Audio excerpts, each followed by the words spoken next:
Greetings, comrades. Lend me your ears. Lend me your hearts, lend me your minds, lend me your gaze for this week's episode on part 3 of Todd McGowan's Capitalism and Desire, the Psychic Cost of Free Market, starring yours truly and the other 2/3 of the Red Troika, CC Don, CC Alex, and the inimitable Comrade Commissar Neil of the From 78 podcast and fellow dialectical pessimist on the Lost Horizons Network. Well, part 3 is all about the gaze. That's part of why you got that weird, strange little opening I just did there. We're going to talk about many things throughout this chapter in Capitalism and Desire. The main structuring principle around the chapter is wanting to criticize and critique the idea of capitalism operating as a neutral background to the social, political, and economic space that we find ourselves in. But to do that, we're going to talk about a core Lacanian concept, which is the gaze.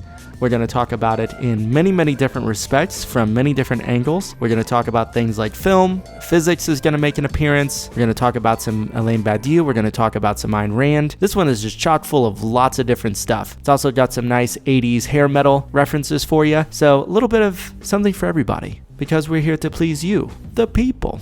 We're going to get right into it today since we got a pretty long episode, but as always, let's run down the logistical facts, the logistical orders of business for Red Library every week, each and every week. We are getting very close to our goal of 50 patrons. So if you'd like to support the show, remember for as little as $1 per month or roughly a quarter an episode, head over to our Patreon page, sign up there, and you'll get access to all of our exclusive patron-only episodes, usually one a month, access to our Discord server, access to our Red Library Cinema nights every Tuesday night as long as the quarantine is happening, and lots of other good stuff. Remember, if you're listening on iTunes, please go down and give us one of those star reviews, maybe write us a line or two, as that is helping more and more future and potential comrades find the show, helping us build our listener base. Follow us on Twitter, like the show on Facebook. Just remember, all this nonsense is down in the show notes, so make sure you read those, because we also put all sorts of things about extra readings, videos, lectures. There's like a cool Zizek lecture that we link to that Alex mentions, so make sure you get all that you can out of these episodes. Here we go. Capitalism and Desire with the normal crew.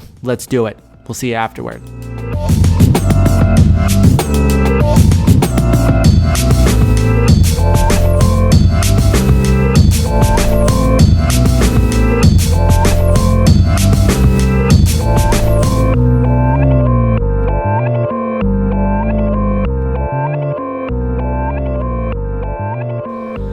All right, we're back in the saddle, in the podcasting.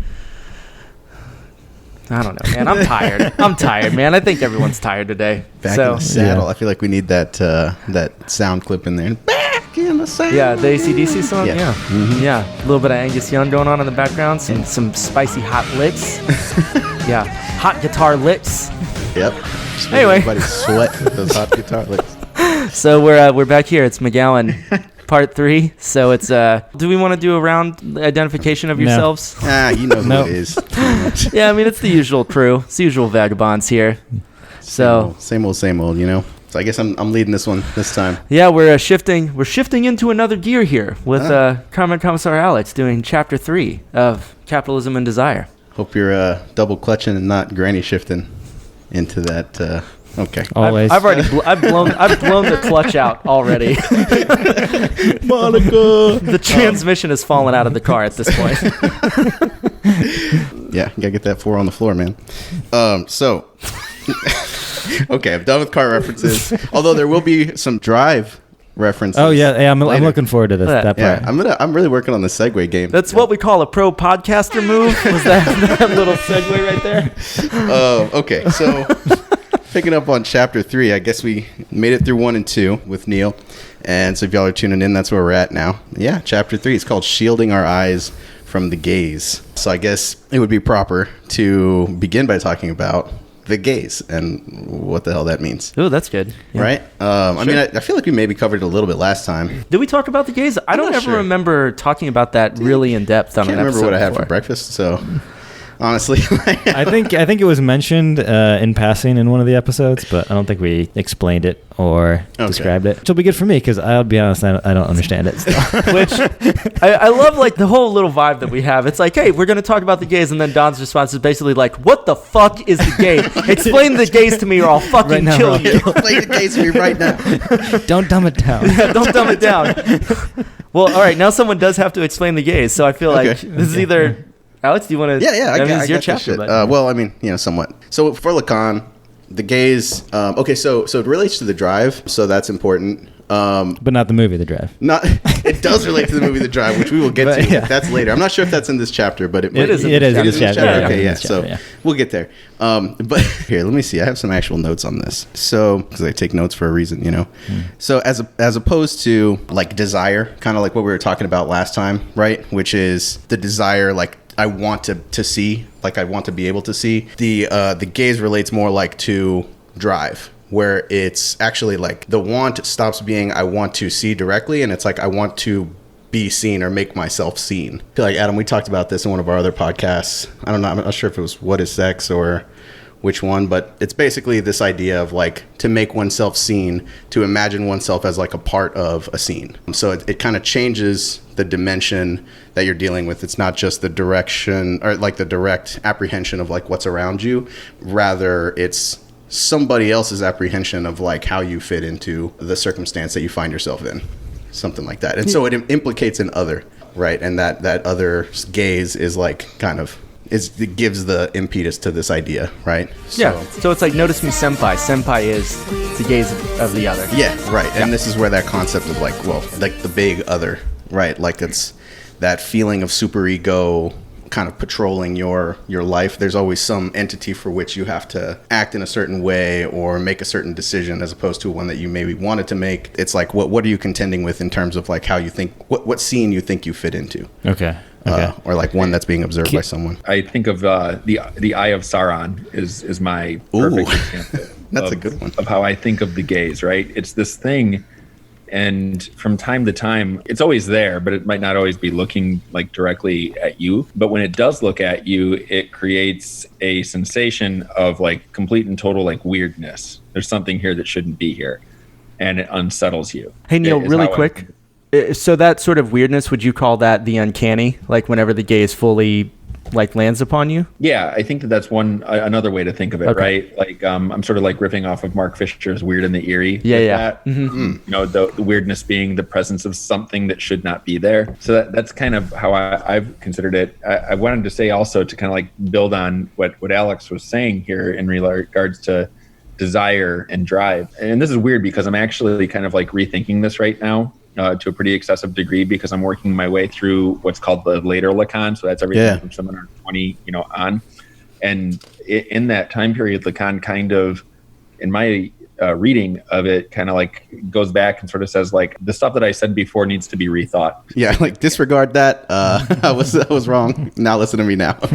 Yeah, I don't know what he was saying he was wrong. I think he's saying that what he was saying made sense when he said it. But I mean, seminar 20 starts in 1972. So from like 1972 on, what he's saying is like the world is just so fucking crazy. Shit's changing, Yeah, like stuff that he wrote in like 1930, 40, 50, 60. That was at a different time. It was in a different world. It was a much more stable world. And now, since the world becomes like more destabilized, it's like these concepts need to be rethought. So anyways, that was a weird digression. Sorry about that. I think Banned. We will note this in the log.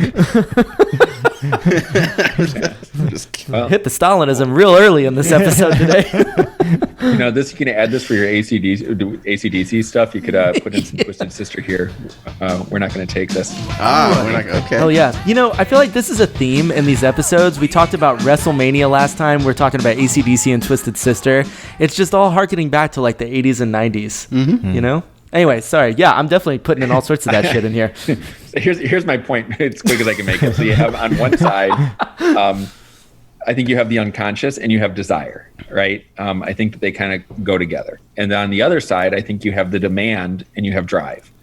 One of the things that I believe very strongly based off of the kind of clinical work that I do is that psychoanalysis is really kind of predicated on a number of principles. One of those principles is trying to kind of like activate the subject's desire, trying to get them to be more attuned to their unconscious.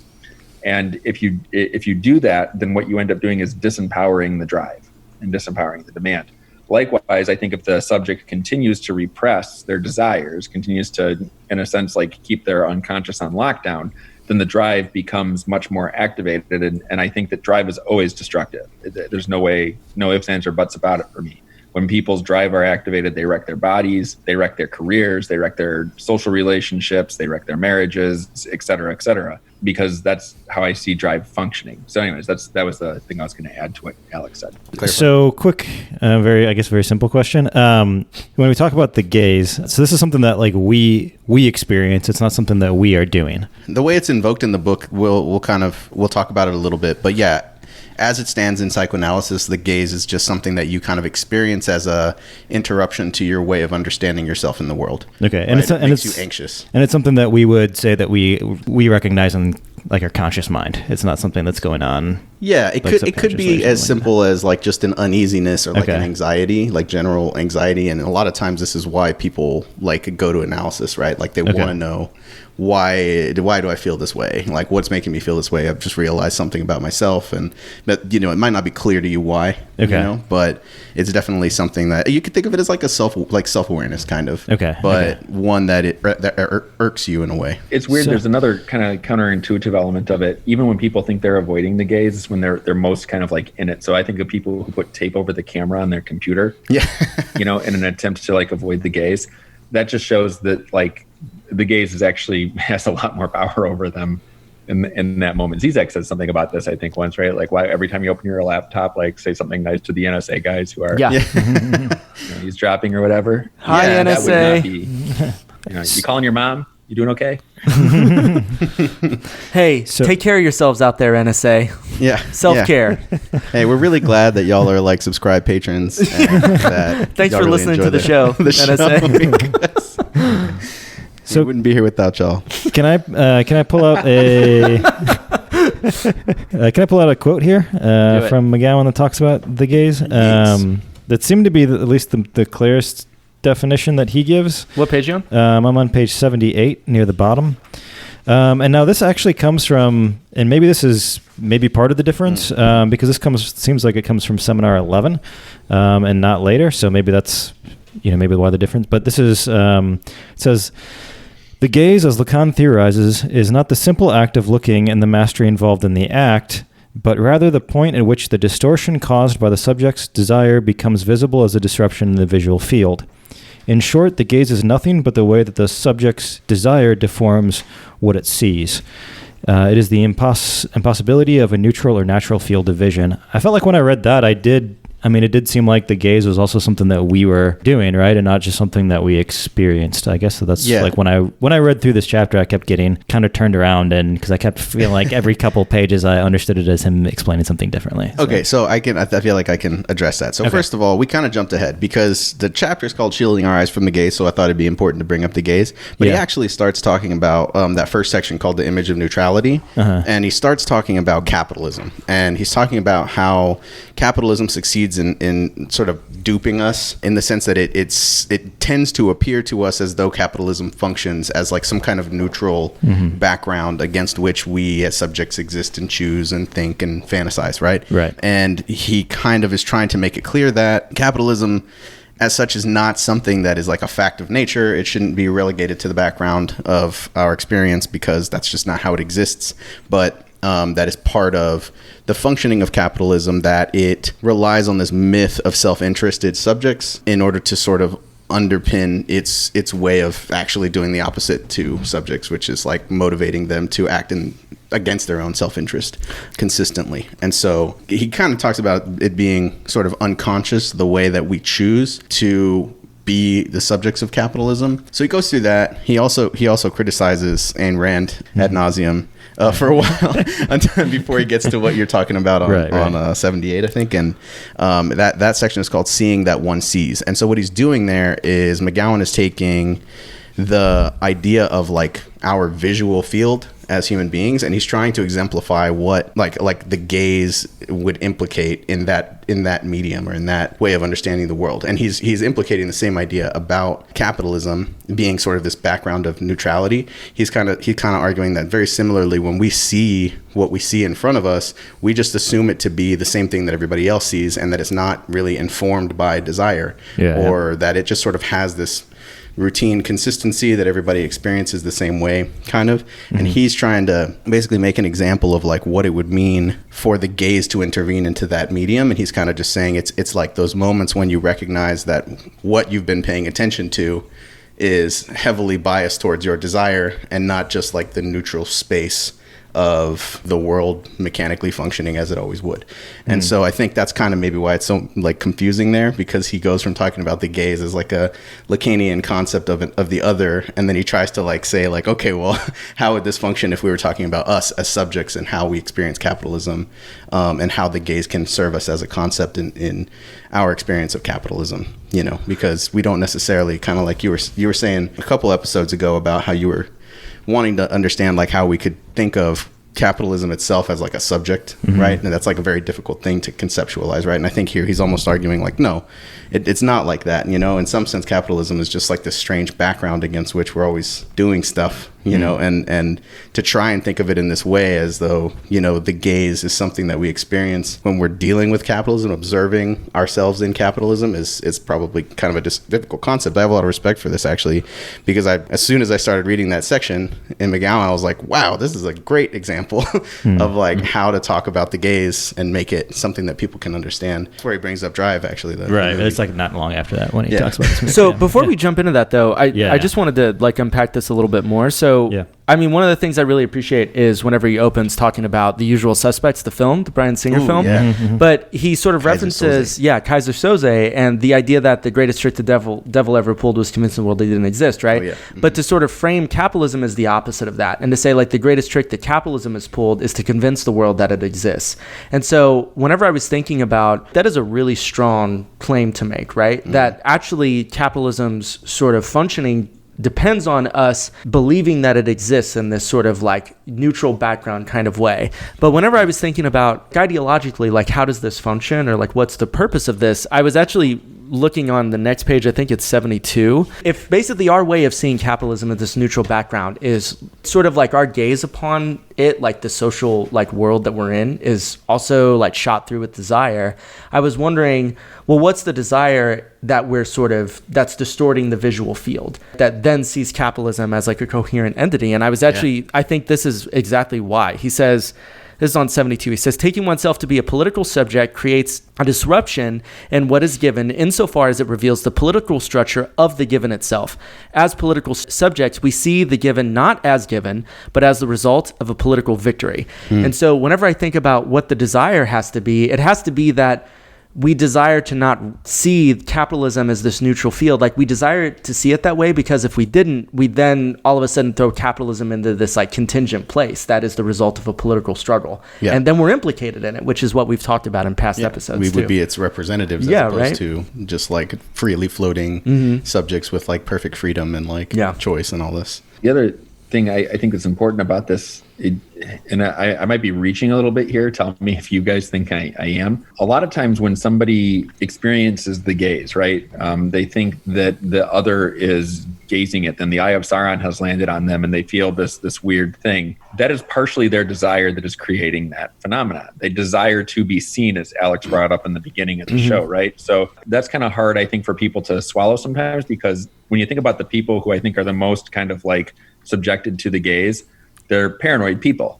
And you'd think that they don't want to be gazed at because they're taking all these different precautions to not be gazed at, like covering their camera on their computer with tape. But again, what's really going on there is their unconscious desire, the desire that they have, but they don't know that they have it, is to be seen, to be recognized, because it would be a lot nicer to think that the other is gazing at me and is concerned with what I'm doing than it would be to think that I don't matter.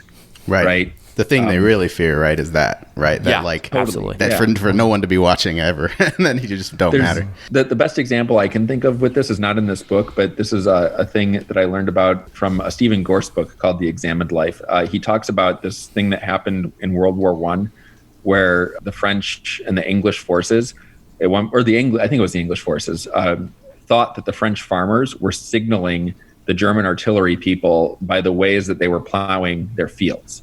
And it was just easier to think that, because now you have a bad guy to blame, right? These French farmers are the enemy. If we can just get rid of them, we'll be safe. That's their desire that this is happening. And it's a similar function in this. I desire for there to be an other, and for that other to be like into what I'm doing and caring about it ultimately. Okay, so the thing that I was going to mention actually with regard to all of this is like one of my favorite Zizek lectures, and he talks about this subject like almost exclusively in that lecture. It's called The Spectator's Malevolent Neutrality.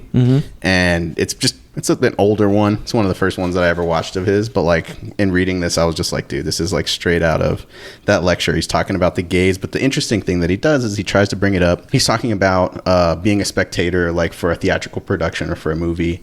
And he's kind of talking about what it means to be in that position of spectator. But he brings up all of these really good examples of like films and movies and plays where he kind of exemplifies this idea of the gaze. And so like us talking about it now, I think like that, like the Kaiser Soze example is a really good one that McGowan uses, which is basically just like that final spoiler moment of the movie, right, where he kind of realizes spoilers for Usual Suspects, just so you know. Yeah, for like what is that, like a 30-year-old movie? Yeah, he basically realizes that the guy that he was talking to that was, you know, giving him the rundown on all of the crime that happened and sort of like catching him up to what was going on was actually just like using all the post-it notes and books that were collected around the room and just like taking phrases from them. And once he realizes this, it's like retroactively you see the whole movie change, right? From being caper where you're trying to find somebody to like have the dude having been sitting right in front of you the entire time telling you the story. You see what I mean? So it's like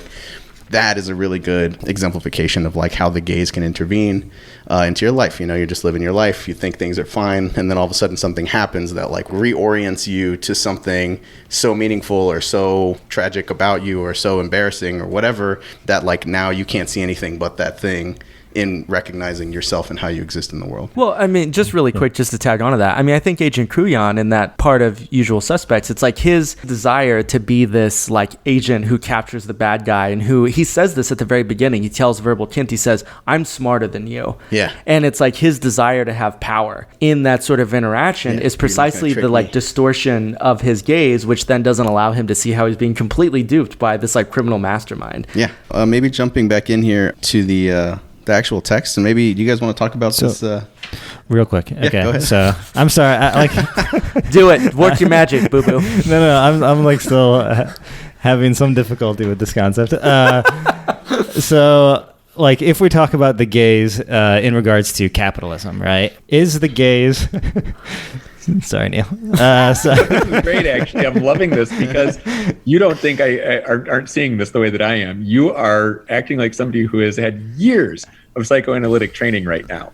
Because you're just kind of going, I'm not sure I understand. Like you're activating our desire to talk and to explain. And the jouissance of making sense of things, like you're doing it, and most well-trained analysts can't do this as well as you're doing it right now. So hats off to you, Don. Right. Also, I have to say too, it's very Socratic. It's just you in the marketplace being like, "Well, tell me, what do you mean by justice?" This is like you doing that role, and it's great. It's great. Okay, so like when we talk about the gaze in regards to capitalism, right? When we talk about the gaze, is it the gaze that then reveals that capitalism is not like a neutral system of power? I guess like I'm trying to connect how does the gaze interact with the system, how we interact with the system and things like that. So it looks like Neil's got something to say. So and I'm actually really curious what you'll think about this Alex, because this isn't actually in this chapter, but I think it's something that McGowan definitely knows, and I think he's kind of potentially banking on it here.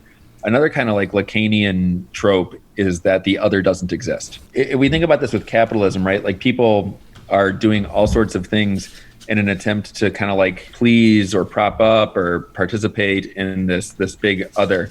They're behaving as though it exists and as though it can see them doing the things that they're doing, being the kinds of subjects that they are. But the thing is here, it's all an illusion. It only exists in our heads. It doesn't have any materiality per se, right? So it doesn't exist, it insists, basically. And that's what makes it really fascinating here, where when somebody feels the gaze of the other, they're feeling the gaze of something that isn't real, but in their minds, they act as though it were.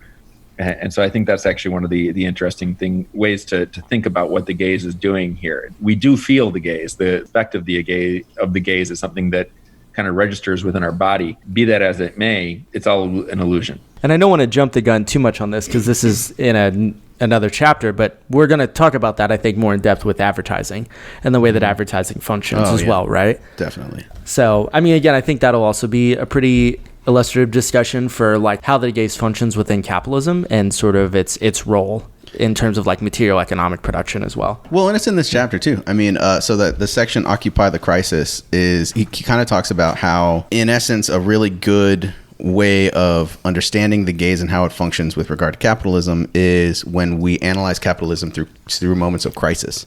And so he talks about how we kind of transition into that feeling of the gaze with our sort of relationship to capitalism, and how it shifts from being that sort of like neutral field that where just things just happen and function in the background to being something that's like actually like we're super implicated in and is failing monumentally. And so he talks about like the Great Depression, or for example the like 2008 housing crisis, right? That was a big moment for like me, like that changed how I interact, or like my understanding of capitalism. So I guess this is like when I think about that, for me, like the housing crisis bringing me to like some realization of like, wow, capitalism actually doesn't function the way that I think it is. Is this what we would say is like I experienced the gaze Absolutely. At this point? Okay.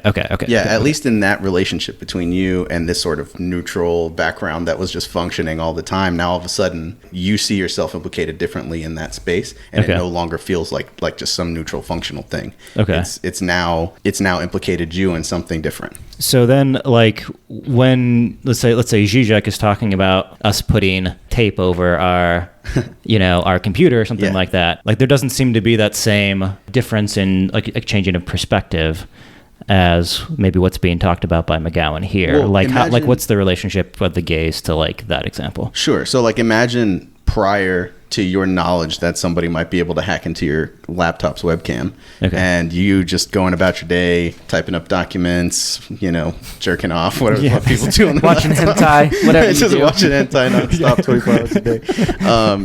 And then, you reach that moment where you see the news article, like people having their laptops hacked or whatever. So whoever filled that information into your brain that someone's trying to watch it through your laptop thing, and the shift. Big tape. It was big tape. It was a big tape. That just convinced everybody that people were watching them through there. Oh yeah, and then that way you buy tape to big put tape. Okay, I get what you mean. It's the tape industrial complex. 3M. It's the real corporation pulling the strings. By a Gorilla Tape. I'm saying. By Scotch. And so. Anyway, it's like, can you imagine if Scotch the drink and Scotch the tape manufacturer were the same people? Right? That's what happened to me when I realized that the Guinness Book of World Records is made by the people who make Guinness beer. Like, I thought this was like some kind of like actual official organization called the Guinness Book of World Records. And then I realized it's just like the fucking beer. I was like, who cares about this at all then? It's totally, anyway, sorry, go ahead, Neil. Real conspiracy hours. I was going to say, like, part of this is I think, Don, you need to decouple the gaze from the other, actually. Okay. They're two concepts, they go together. But so whenever anybody feels the gaze in any form, whatever it is that makes them like register this like weird feeling of the uncanny because they feel like they've been caught, in the act of doing or not doing something. The question is not like about the gaze, but it's about what is gazing. Like that's the thing. And that's the big O other in some form, right? And that's the part which is very much a fantasy. The big O other gazing at you is not happening.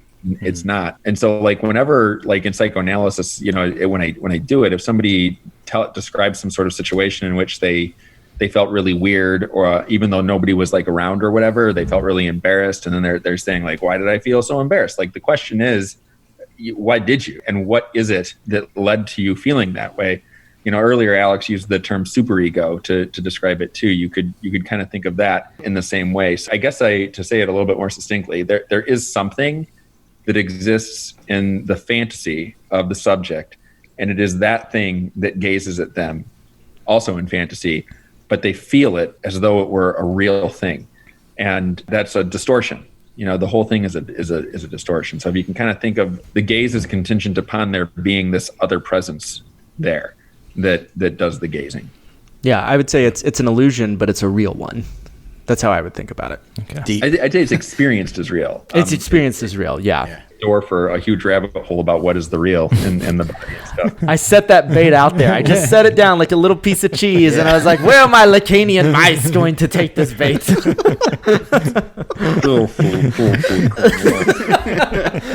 Don't make me do my Bane voice.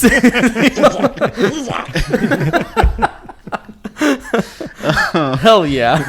Well, so I'm glad that actually, Neil, that you invoked the idea of fantasy, because I think that that's actually a really good way of looking at it, because you could talk about that also a little bit more, right? Like in the act of fantasizing, it's not so much that we as subjects fantasize about just the direct thing that we're fantasizing about, right? It's also what's implicated in it is the observer that recognizes us in our fantasy, right? Having like accomplished it. And so it's almost like this is kind of what leads to those like traumatic situations where like what you thought would be your fantasy happens, but then it turns out to be nothing like your fantasy at all, and it just becomes mundane. And that's like the worst kind of experience that you can have. Basically, it's like torturous almost, when you think you get what you want, or you're getting what you want, but then actually what you want is not even what you thought. And so it implicates that structure, right? Like what you're fantasizing is actually the position of the observer who could see the fantasy come to fruition. And so it's very similar to this idea of the gaze, like you find yourself being seen, or you sort of make yourself become seen by an other, and that other is like amorphous. It can be all kinds of different things, but it actually physically in actuality doesn't exist, right?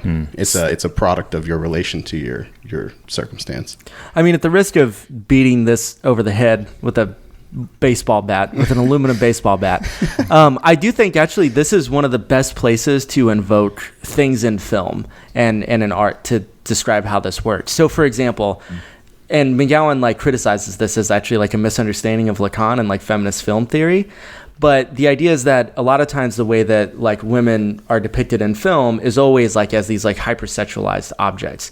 And so the idea is that the way that they're perceived, or the way that they're presented in film, like as like the body, right? Or as this like object that can be obtained, is structured by the desire of like the male gaze.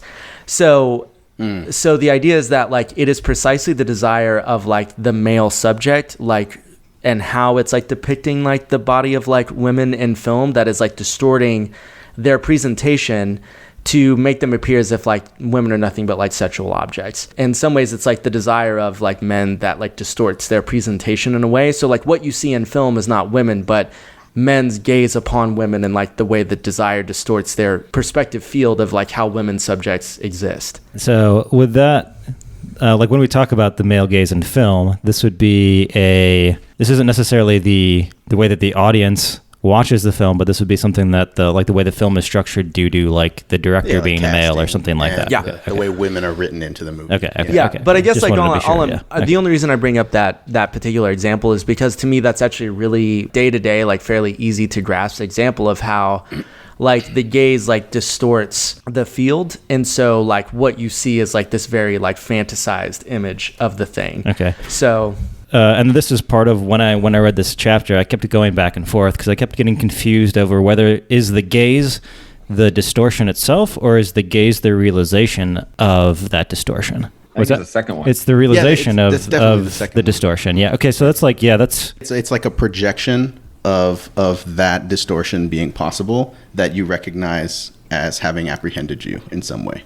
Okay. So it's like it's not that it appears of its own accord necessarily. It's actually your desire and your experiences that trigger you to recognize this about your circumstance, or like, whatever in capital, like you see some great catastrophe happening and that's what keys you into like, oh my God, this is like a complete nonsense fantasy. This institution is dead, right? Or like that recognition is something that causes you to project the position of that observer that could see you. I feel like it takes something to cause that to happen. it's usually, it isn't even necessarily beknownst to you that when it does happen, but something changes, something shifts, and all of a sudden the scene no longer appears as it did. Right. Okay. This concept is like, it's a pretty productive one. I think we're skipping all of this really juicy, like, we're going to shit on Ayn Rand and Badiou and Adam Smith. Like, you guys want to do that? I kind of want to do that. So, like, there's like this between... You're the big other today, so it's up to you. Am I? Okay. All right, let's freak these people out.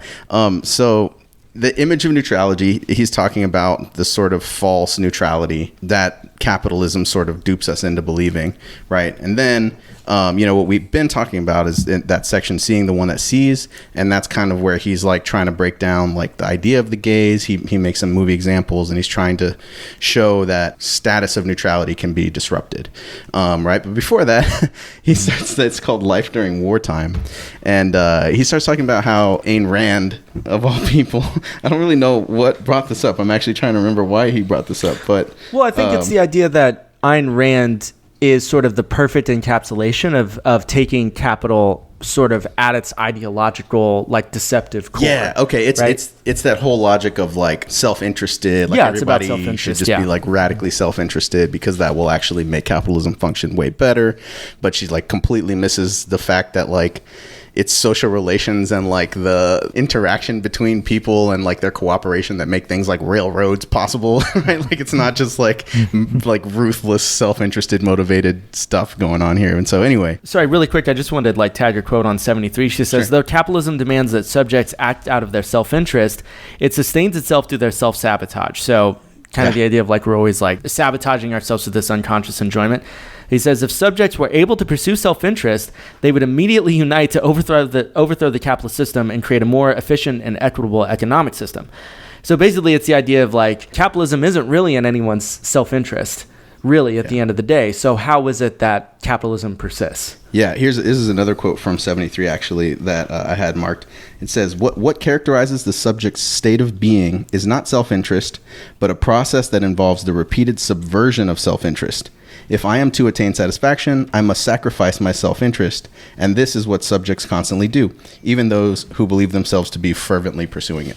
So, interesting way of kind of reversing that idea of self-interested motivation. So the other thing that I think is fascinating about this is that what McGowan's getting at here is this fantasy that Ayn Rand and objectivists tend to have, right? And it's this fantasy that A equals A. Mm-hmm. And I mean, that was a huge thing in Atlas Shrugged, right? John Galt, the hero of the story.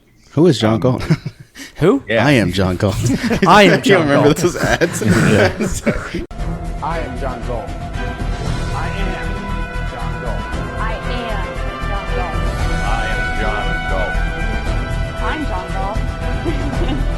Go ahead. Sorry Yeah, to so interrupt. he's going through his thing, and he's saying that there's like these sort of like philosophical postmodernists who are trying to say that like A equals something that isn't A, and he's like, I believe that A equals A, and anybody who says otherwise is like a charlatan and clearly up to no good, and so on and so forth. But that's the thing here. What Ayn Rand misses is the signifier, right? That the signifier is standing in. It represents the subject for another signifier. That what people say is one thing, but even going all the way back to Freud, you can kind of slice up and say there's like manifest and latent content, right? There's like what's said, and then there's the sort of like all the stuff that isn't said but is. Subtext.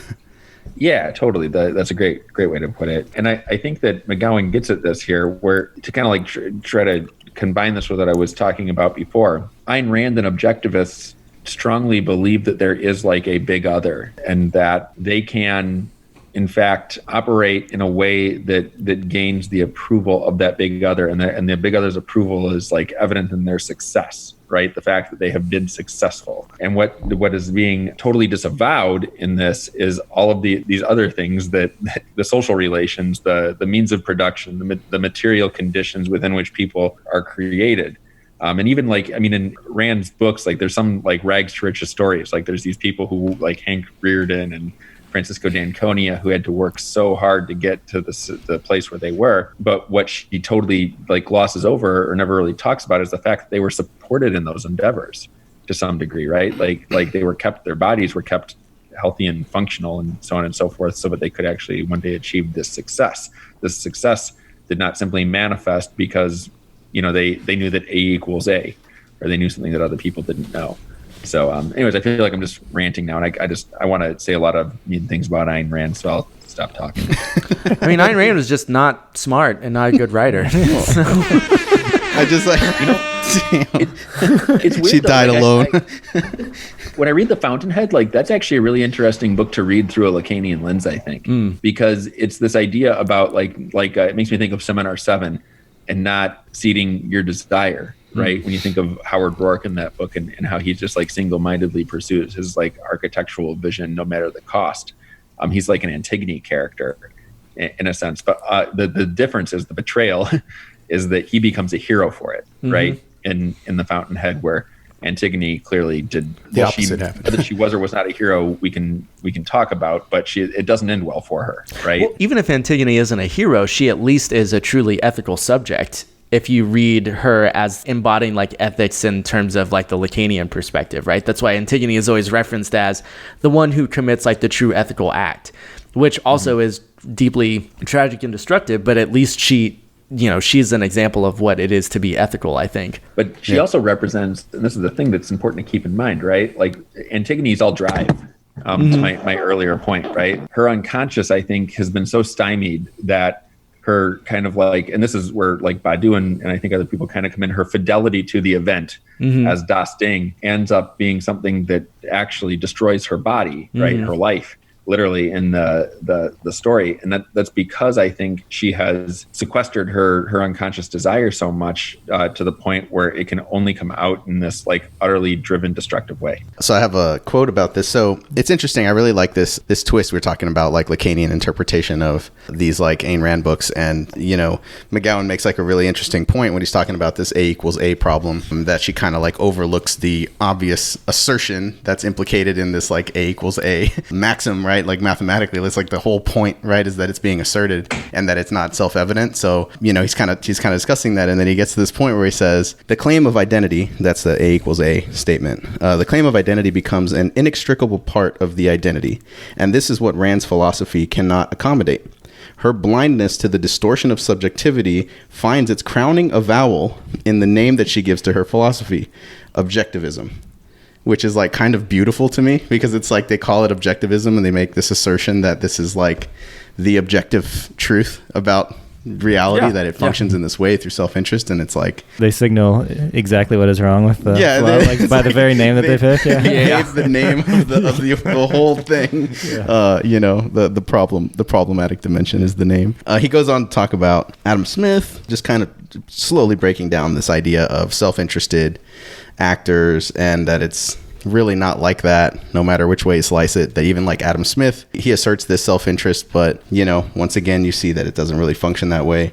And then he moves on to Badiou, which thank you, because shots fired at Badiou at the end of this section. Very critical of Badiou. I mean, I agree. Like I appreciate Badiou a ton, but like in this particular sense, I think that you don't have to give lip service. You can just say that in this particular you think shallow and pedantic. Until Badiou adds the sneeze to the event, I agree. He's into me. Exactly.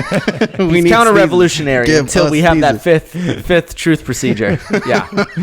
He talks about how Badiou doesn't really attribute an event to capitalism, and he kind of just talks about how we need to affect change in capitalism through the means that we have now, which would be like political engagement and things like that, and that at the end of the day he kind of is insisting that we have to kind of fight capitalism on capitalism's own terms, and that in some sense he's kind of, at least McGowan here is arguing that Badiou represents capital as like some kind of like functional economic whole that we're contending with, as opposed to something that we as subjects engage with in this unconscious kind of way that he's been establishing here. So without getting into a fiery, raging hot debate about this, I feel I'm like about ready to go Super Saiyan right now. Just I refuse to go along with this, and I'd see through all of your lies, Barack Obama, you wicked, wicked devil!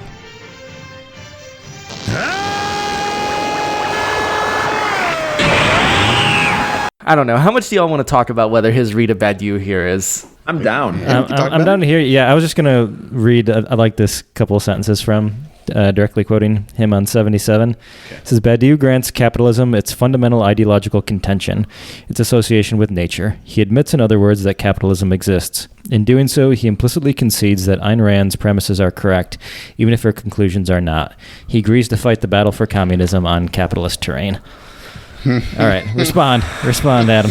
I mean, that is heavy. I didn't even remember that he had said that he accepts Ayn Rand's premises. All right, so listen, I'm not. Damn, Todd. I mean, I don't know how much I want to be the Badiou Stan in the group today, because I have a lot of criticisms of Badiou, and I don't align myself with Badiou as like my big zaddy or anything by any means, but I do think he's about to say what he really thinks, or you just said but. That's true. That's true. Here we go. But Big Zaddy Badiou. I mean, I've read a good amount of Badiou. I think this is a little bit unfair to say that he's essentially taking on the same like fundamental like ideological assumptions in which like Ayn Rand is operating on. So my understanding of Badiou is not that he opposes economy to politics. This is actually a similar thing that Frederick Jameson does. He basically says that what we have to be very wary of is any sort of base superstructure argument, that there is the economy down here, it's the base, and then there's politics up here. The whole point is to dialectically relate them to each other and say that actually their politics can, in a sense, like reshape the economic order as it exists.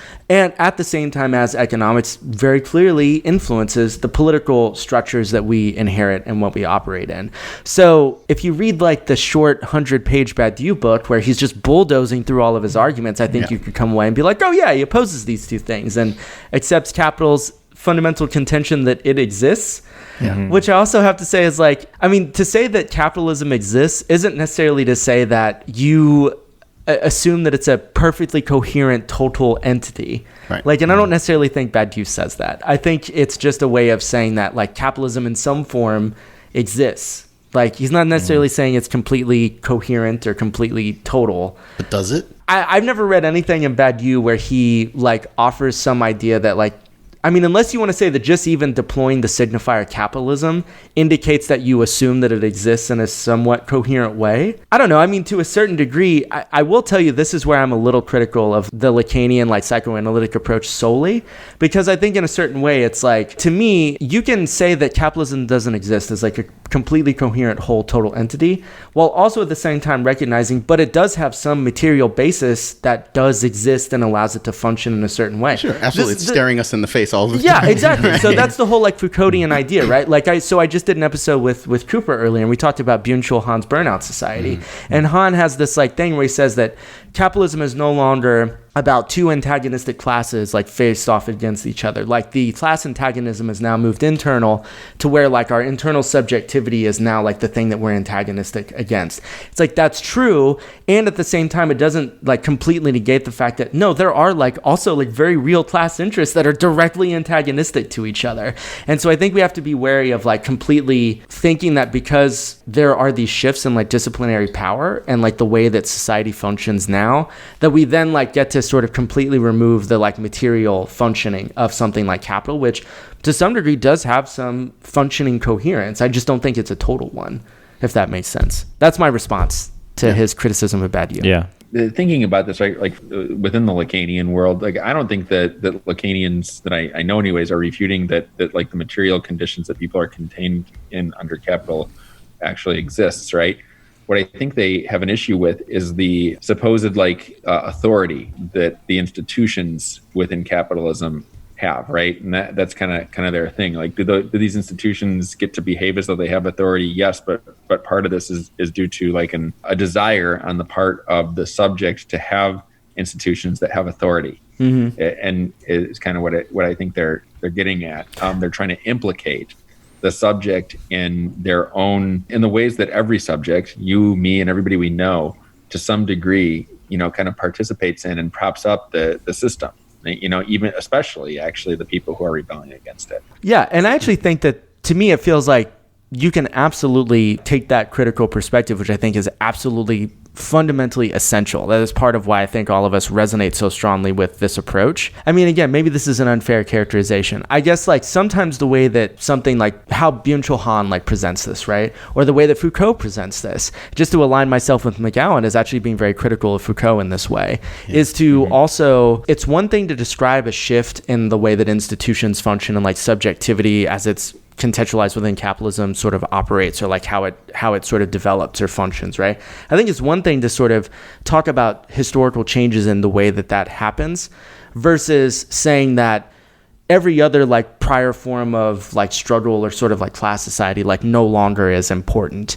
And I mean, I will tell you, I mean, I've seen statements, not by McGowan per se, but definitely like certain things from like people who like fall within that very Foucauldian like sort of realm, is almost saying like, well, this is the sort of contention of May 68. And this is like what a lot of like post-structuralist contention is about. It's like essentially class antagonism is no longer needs to be considered, or that like it isn't like the driving motor force of history. I don't know what the fuck the driving motor force of history is right now, but I do know that like, especially now in this particular moment, the sort of material basis of like class antagonism seems to me to be very, very on the surface.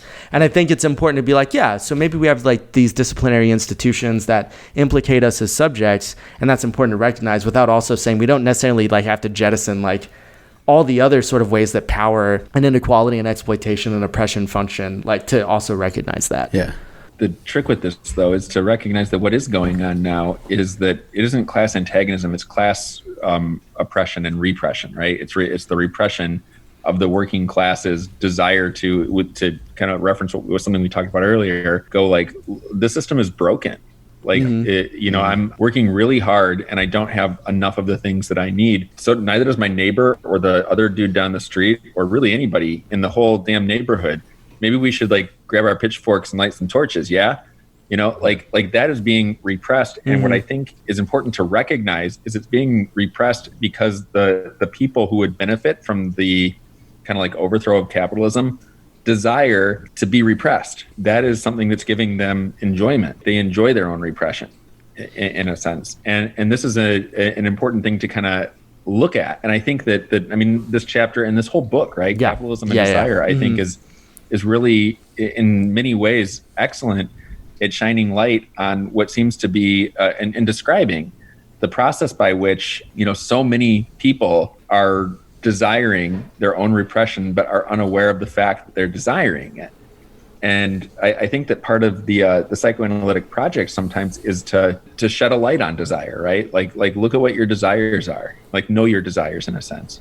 And then who knows what happens when you do, but it's different if you have a more knowledgeable understanding of what it is you desire than when you don't. Well, I will say, just to agree with you on this, and this is absolutely like where we meet, is that I think that's the whole point of us spending the time to read through this book, is because the basic investment that we all have is that this project, to understand how desire functions in this way that is very counterintuitive or isn't what it appears to be on the surface, is absolutely part of why capitalism continues to exist the way that it does. Oh, yeah. And why this particular project in this book is so valuable, because it helps us see that in a way that we normally wouldn't. Yeah. I mean, I'm sure we'll talk about this more when we talk about the advertising piece and stuff, but I mean, come on, like identity politics, like this is capitalism trying to sell you an idea of your subjectivity as like this complete and acknowledged thing. This is absolutely like identity subjectivity for sale. And in a lot of ways, this is how it grips people. This is what you're building your whole life around, is trying to have a certain kind of like sense of yourself within capital, as though it just exists for you to climb around and build what you need out of it, right? And it doesn't implicate you in this desirous way.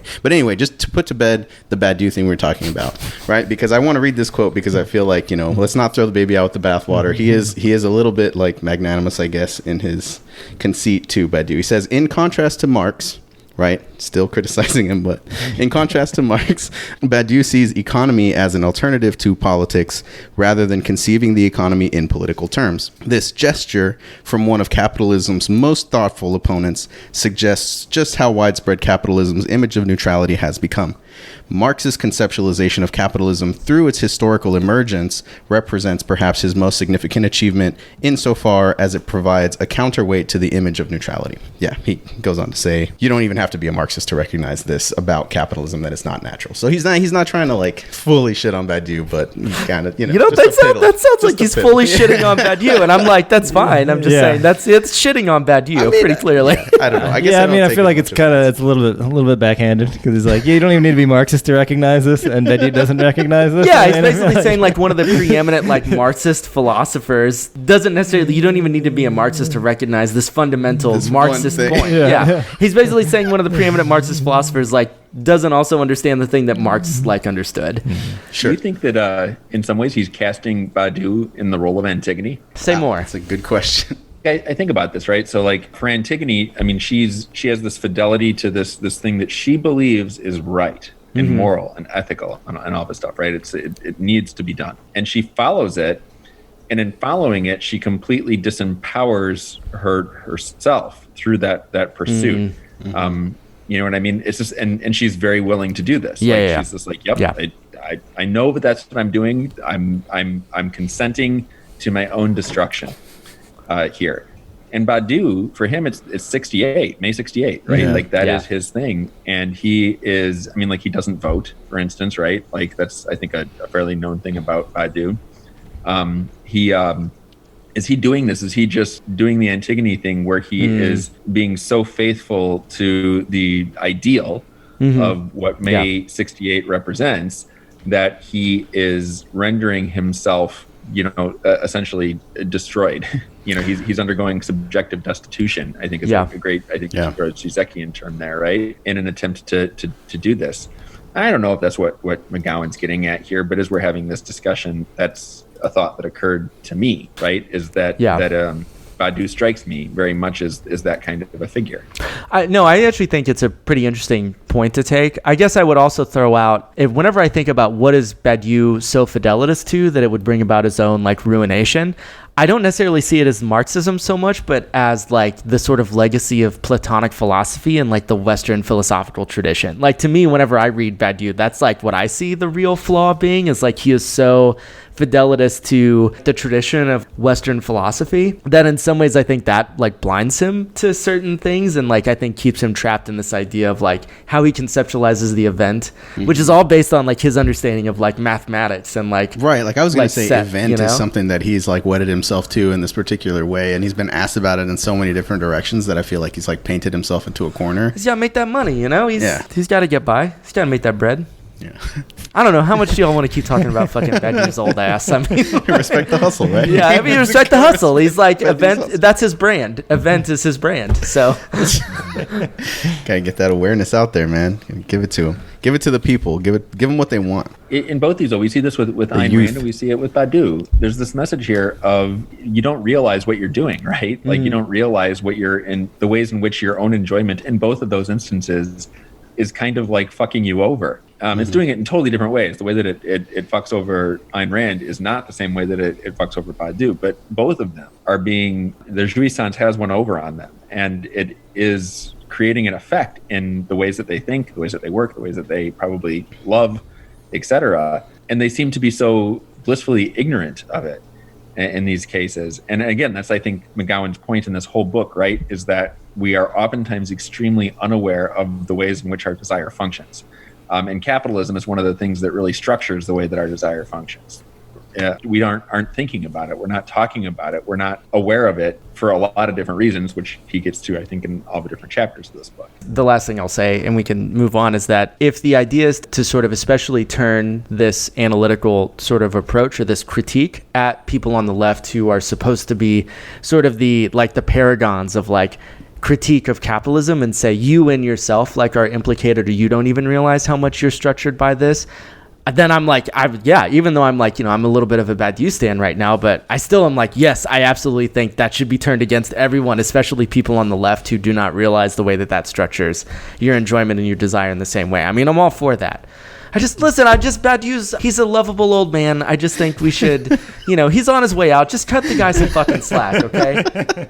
He's done a great service to the left. Let's just respect that a little bit. Yeah, but it's also like take him with this everything, right? Like there's some people who idealize Badiou, right? Like, I mean, but he's a whole person. He's not a partial object. He's a combination of variety of different qualities and experiences and writings and all this stuff. And of course he's said stuff that's probably dumb and he said stuff that's probably brilliant. You know, like he can be both of those things. Yeah, thank you very much we all need to be in the depressive position in regards to all of our like great philosophical and political heroes. I mean, you got to take the Badiou off the pedestal. That's all I'm saying. Just, you know. Yep. I feel bad for Alex. Alex, I think he did like a lot of preparation and we've just like gone off on digression after digression. Hey, you know, I'm okay with that. I feel like these are very productive digressions. So, can I actually try to bring us back to the text? Yeah. Well, I was about to talk about Drive, the movie. Do it. Drive. Don't worry. I was going to talk about the gaze in this Joan Kopechek quote. Kopechek. That's right before. No, do the Kopechek stuff. Well, I just wanted to say that we were talking about what happens whenever, like, is the gaze itself, or whenever you recognize the gaze functioning. And I just think this Kopechek, because Kopechek is GOAT, as Alex and I have established on a prior episode. McGowan says, as Kopechek notes in her account of the gaze, quote, at the moment the gaze is discerned, the image, the entire visual field takes on a terrifying alterity. We see that our desire, and that was unquote, that was the end of it. We see that our desire has been taken into account by what appears to be a neutral visual field. So it's this idea that whenever you recognize the gaze, it sort of has this like radical otherness of like where you have this like weird, uncanny sensation because you then realize, oh shit, this thing that I thought was this neutral, objective, like natural thing was actually structured by my desire. And so I just thought it was a really pithy, really elegant way that Kopechek describes it. The experience of the gaze is the radical alterity that you recognize. Are you laughing at pithy? Nothing. Nothing. You made a face. Oh, no. It was just rereading the sentence. Oh, okay. Like, again, makes me realize that I think maybe I still misunderstood. Because so I'll offer you a theory here, dude. I think that you are the one who is the most concerned with the gaze of the other, and I think you are the one who is the most affected by it in this group. I think that getting personal. Part of the reason why why it doesn't make sense to you is that you're a little bit too guilty. It's possible, yeah. I don't know. Yeah. I mean, it's more just like I was originally understanding the gaze as being when we realize the visual, like the field is distorted or something like that, right? But then in this quote by Kopechek, it actually sounds like the gaze and our discernment of the gaze is actually distinct, right? Because it's like at the moment the gaze is discerned, the image, the entire visual field takes on. So it's like there is a gaze that can exist without you realizing it, and then when you do realize it, I want to go back to what we were talking about before with the way that, like, this idea, like the big other doesn't exist. Right. The gaze appears as the rupture between the neutrality of the field and the gaze. So, like, the field's neutral, everything's fine. You don't even notice that anybody's watching. Mm-hmm. It's the moment that you notice somebody could be watching, or that those circumstances align themselves in such a way that it makes you cognizant of your own desire within those circumstances, that you recognize that there could be something that has that gaze, and that is specifically the fantasy that you cast. It's almost like a mirror bending the light, right? Like, you don't see the reflection until you're at the right angle with the mirror to see the thing that's being reflected, right? Mm-hmm. But it doesn't mean that the thing that's being reflected is actually there. Just because every time you encounter the same angle with the mirror, it doesn't really mean that that thing is there. That thing is just a reflection, right, that you encounter every time you hit that same angle. So it's not what's being projected into the world as the thing that gazes is not really there. It's just a product of the feeling that you get when that circumstance shifts and you recognize that your desire in the neutrality. Again, it's just more I think I understand the concepts pretty clearly. It's more just like when we use the term like the gaze, like which one of these things are we talking about? Are we talking about like the distortion, or are we talking about the recognition of the distortion? And like I said, I thought, but there's there's one and the same. They're one and the same thing, because like that recognition of the distortion can't exist without the distortion happening. And in fact, this is like one of Zizek's giant things, right? It was the cut that like persists through all things, right? There's like just the distortion, that the difference precedes the things that it is the difference between. So prior to there being two categories of stuff, fully constituted stuff, there's some rupture that divides. Most of the time, people don't go around consciously thinking about the fact that they are subjects, right? They're just sort of like living, doing stuff, but they're not thinking about like that they are subjected to whatever. The gaze makes you aware, very aware of the fact that you're a subject. That's one of the effects of the gaze. And you can't ignore it, right? Like most, I'd say probably for a huge portion of our life, probably 98, 99% of our life, we just sort of like go through life kind of assuming that like things are going to go a certain way. And then occasionally what will happen is they don't go the way that we expect. There's an error or something like that we detect, and we can't account for it. And this makes us aware of our contingency. This makes us aware of our subjectivity, and it shakes us up. And these are two parts of the same thing that is called the gaze, right? The gaze is the thing that activates the recognition that you are a subject, and then there's the recognition that you are a subject, that you are contingent as well. They're two sides of the same coin. Yeah, I guess at the risk of complicating this even further, it's a retroactive definition. It's like the two sides of the same coin exist together because, kind of like what Alex was saying, you don't recognize that the field is distorted by your desire until that sort of recognition of the field operating in that way. Like there has to be some sort of like rupture in it, right? For then you to we only obviously recognize the distortion after the rupture. Yes. But there's never, like when we talk about the gaze, there's never any, like we're never referring to that distortion before the, like, or without the rupture. Ontologically like that. doesn't have existence prior to the rupture. Okay. Yeah, okay, that's how I gotcha. would understand So it. like if we Yeah. were talking about, for example, how someone understands capitalism before 2008, the argument is not that there's a distortion there. The distortion only exists after the person realizes it. That's an interesting question. Think about that distortion as recharacterizing retroactively what you already knew. So the whole thing about the gaze and what it does is that it changes what you thought was neutral into something that can no longer ever be seen as neutral again.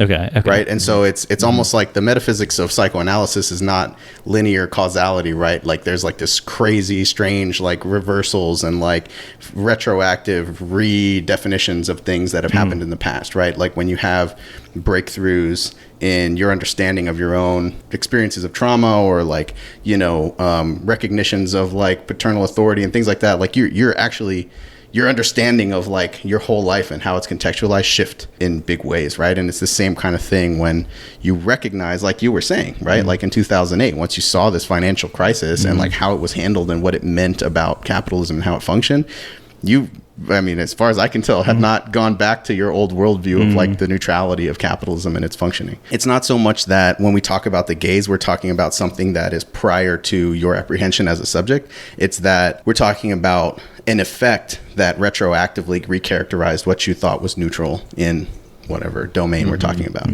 Okay.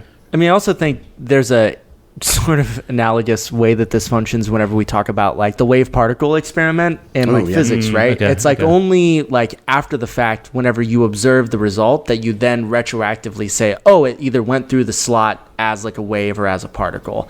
And I think there's a weird way that psychoanalysis has a similar understanding of causality. It's only in this like retroactive way after the fact that you then like understand the actual coordinates of what was happening before the observation itself. Is that even in any way coherent? I think so. Okay. I think it made sense. Sorry, I have to process more of like the wave particle duality and if it would like. I like that our examples are like enormously more complicated. Yeah, I know. Let's make it simple. Let's talk about the wave particle. No, I actually want to. I was gonna say because like those, like for that, it's actually that it's both, right? And anyway, it's not that. If you're like one of those Heisenberg people. For babies to my child earlier today. No, okay. Nice. Yeah. That's a real book. We can talk about that on Red Library. Explain it to us, 3 man babies. Yeah. The particle wave. Don't dumb it down. Don't dumb it down. Can you play me some Mozart while you explain it to me? Well, just really quickly, one more example. Okay, you remember Waking Life, right? Yeah. Okay, so in Waking Life.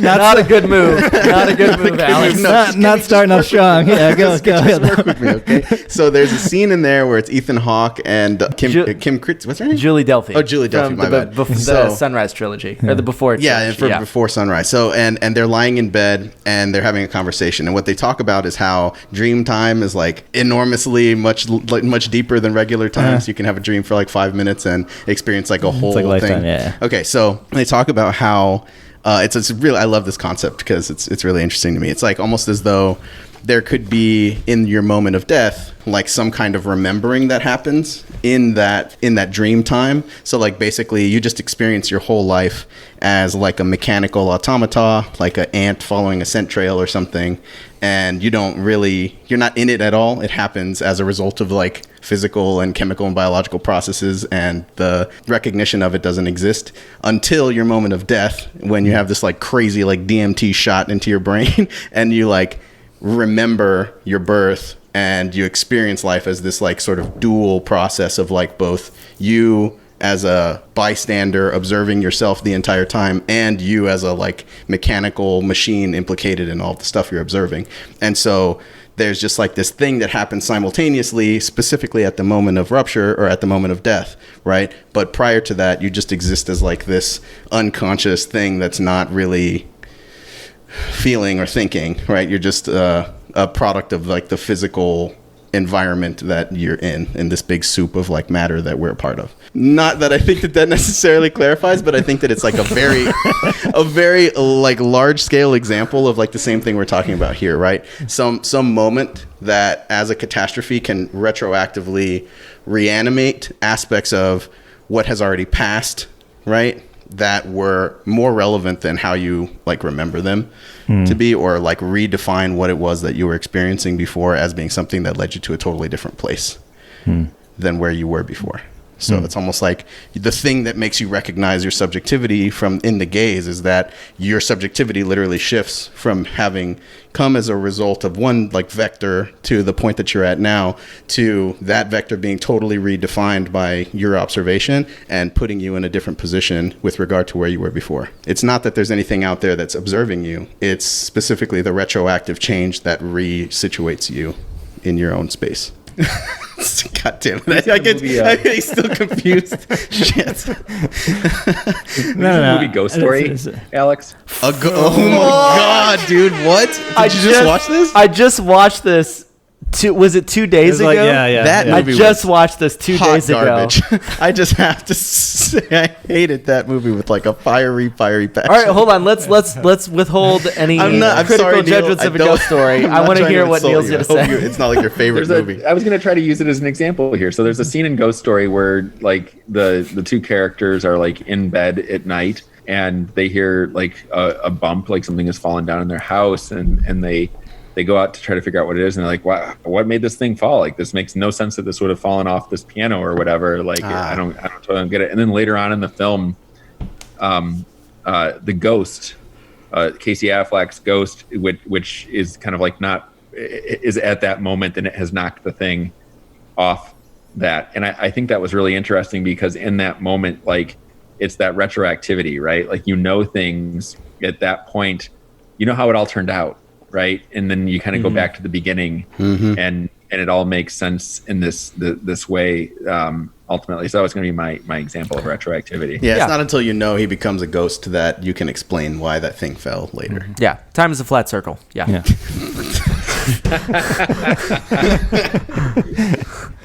All right, y'all want to talk movies? We'll do this and I'll call it a night. I'm kind of bummed out you guys didn't like a Ghost Story. I like a Ghost Story. It's one of those things that it's a very gazy movie. I think it's the pie eating scene in particular. It makes people, I think, experience the gaze. Okay. I will grant you that in a Lacanian framework, it's a much more interesting film to watch. I'll grant you that. I will also say, but what isn't, right? All movies are that's also a fair point. Sure. Do you guys watch any other slow cinema? Like, you watch Bela Tarr's films or anything like that? I mean, I have seen some, or one. Turin's Horse. Yeah, Turin's Horse, and I don't. I get it. Like, I appreciated that, but not something that I tend to like throw myself at with vigor. If you want to understand the gaze, slow cinema is a good way to do it, I think. Tarkovsky, would that count? Yeah, would you include Tarkovsky in slow cinema and the gaze? Maybe. I'd have to think about it. I don't have any Tarkovsky immediately coming to mind. That's what is it called? Hunter? What the fuck is it called? Stalker. Yeah. Stalker. Solaris. Stalker, Celeste, yeah. Solaris. Celeste. Solaris? I think I will put him Celeste. in that. Yeah. I would. There's these moments that when you're watching those films, it's like what happens, I think, is you almost like, well, I'm assuming that other people are like me, which is always the mistake, but you almost feel like guilty, right? Yeah. Like I shouldn't be seeing this stuff. Like the camera should have moved away and cut away because it's showing sort of like I don't remember which Bellatar film it is, but there's a scene of these two people just like walking down this street while like the wind is blowing in the opposite direction. It goes on forever and ever and ever, right? I think that is Terrence Horse. It sounds like it. Yeah, I think so. Maybe it was like I can't remember which one now, but it does so many different things. One, it's like you almost feel guilty that you're watching this movie where nothing really happens, and so you feel like you're wasting your time, maybe, or I feel like I'm wasting my time. Then it also shows like the futility of life, right? Like it's this like in your face, like this is what life is. It's like this like how much of your life is like high drama, how much of it is this like kind of like meaningless trudge, and that's that thing that I was trying to refer to earlier, where I was saying like you become aware of your own subjectivity and your own contingency in a way that's kind of uncomfortable. It happens in that way, but it's also that there's these things. Another Bellatar film where this girl's like her cat has died and she's just kind of like wrestling with the dead cat body, or there's another one where people are being like thrown out of an asylum, and you're watching these like brutal events, and they're like these things that you wouldn't normally ever have access to see.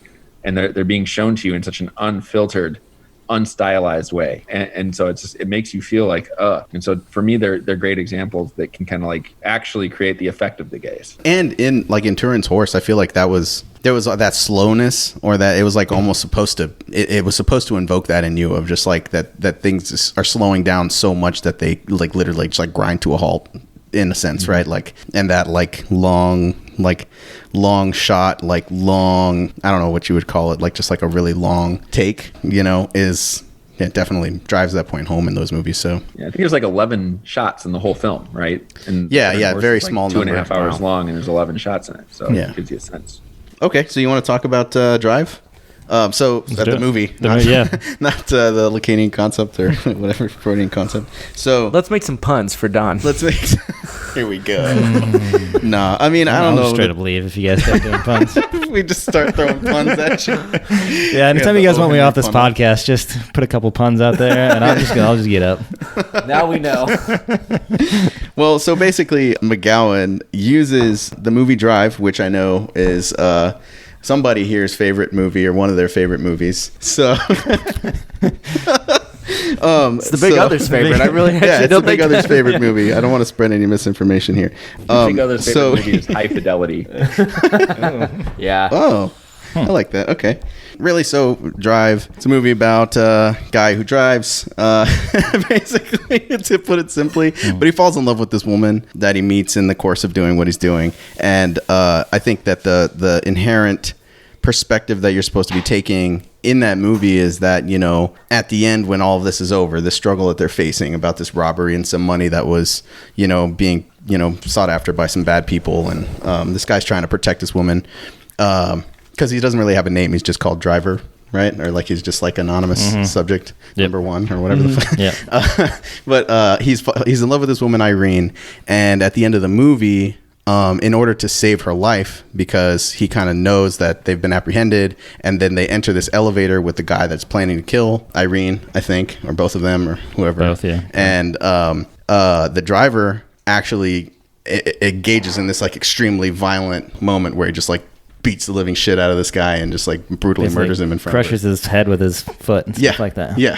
It's pretty awesome. Yeah, it's pretty awesome. Like, absolutely awesome. Like, fuck Irene. That's like the most gangster shit. Anyway, so I'm sorry, Irene.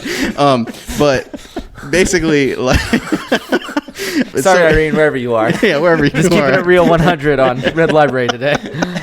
So he does this, and the thing that McGowan describes is how instead of following Irene out of the elevator when the doors open and kind of like seeing her get to safety, what you're left with is you just sort of see like the elevators close on the driver, who's played by Ryan Gosling. And it's just like him recognizing in his own just like violent outburst that the fantasy of them being able to like be together was like just completely undone, and that it would be impossible to maintain, even though it was like his sort of structuring motivator throughout the entire movie. It just becomes very clear at that moment, like, I could never be with her because look at what I am, you know? And so in that sense, in a cinematic sort of context, like this could be an example of the gaze, right? Intervening, right? Him sort of being left with his own violent outburst and having it retroactively recharacterize what their relationship was. It's no longer like him establishing this, romantic relationship with a woman and then succeeding in the end to finally be with her, but rather him performing a service and just being that person that could never really be in that, or considered in that capacity, you know. Let me pull a quote here. This is on the bottom of 80. When the elevator door closes in Drive, the camera remains within the elevator, and thus the spectator with the driver rather than with Irene. So typically in film, the shot would typically stay with Irene, but the sort of subversive move is to actually keep the shot with Gosling as the driver after this like horrible violent outburst. The spectator is positioned within the distortion or the gaze itself. The possibility of a typical life within society lies on the other side of the elevator door. So with Irene. This is a little bit down. He says, the film's point here is that social normalcy depends on the exclusion of the gaze, which exposes the unnatural status of this normalcy. So what I find really interesting is that this goes back to the sort of idea of like this neutral background and like how self-interest is just this thing that isn't structured by desire in a particular way. It's that what Drive is doing is essentially showing how the gaze lies with sort of like rampant excess and desire. And normally you have to exclude that. But what Drive does that's really subversive is to actually stay with Gosling's character and then show that, the gaze is itself what like disrupts like the social field operating in this neutral sort of way. Does that clarify the gaze for you? Are you going to endlessly keep talking about this?